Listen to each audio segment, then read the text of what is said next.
તો વડોદરાના ખોડિયારનગરમાં એસએમસીએ દરોડા પાડ્યા।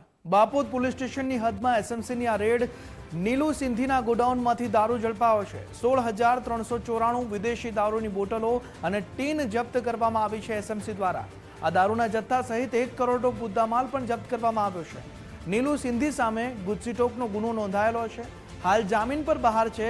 આ કુખ્યાત નીલુ સિંધી સહિતના આરોપીઓની શોધખોળ શરૂ કરવામાં આવી છે। ગોડાઉનમાં દારૂનું કટિંગ થતું હોવાનું પણ તપાસમાં સામે આવ્યું છે।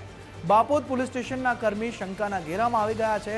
જવાબદાર સામે કાર્યવાહી થાય તેવી પૂરેપૂરી આશંકાઓ આ ઘટનાને લઈ જોવા મળી રહી છે। એક તરફ ભાવનગરમાં આટલો લઠ્ઠાકાંડ સામે આવે છે, અત્યાર સુધી 13 મોત થઈ ગયા છે, અને એક તરફ આ વડોદરાના ખોડિયારનગરમાં આ દરોડા એસએમસી દ્વારા દરોડા પાડવામાં આવે છે। પોલીસની કામગીરી પર સવાલો ઉઠી રહ્યા છે, કેમ કે એસએમસી આ કાર્યવાહી કરી રહ્યું છે તો પોલીસ ઊંઘતી ઝડપાઈ છે।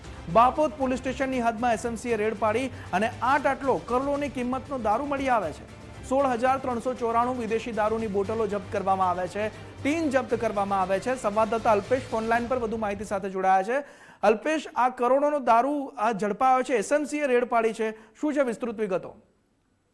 બિલકુલથી બાપોદ પોલીસ સ્ટેશન હદ વિસ્તારની આ ઘટના છે કે આજે બપોરના સમયે ખોડિયારનગર વિસ્તારમાં જે એસએમસીની ટીમ છે તે ત્રાટકી હતી અને મોટી સંખ્યામાં વિદેશી દારૂનો જથ્થો જ્યાં સંતાડી રાખ્યો હતો ત્યાંથી પકડાયો છે। નીલુ સિંધીનો રૂપિયા 24 લાખથી વધુનો જે દારૂ છે તે ઝડપાયો છે। 1 કરોડથી વધુનો મુદ્દામાલ છે તે એસએમસીએ જપ્ત કર્યો છે। જોકે આજે નીલુ સિંધી છે તે કુખ્યાત અને ગુસ્સીટોક જેવા ગંભીર કેસમાં જામીન પર બહાર આવેલો છે અને હાલ તેના ગોડાઉનમાંથી દારૂ ઝડપાતા પોલીસની કામગીરી સામે અનેક સવાલો છે તે ઉભા થયા છે।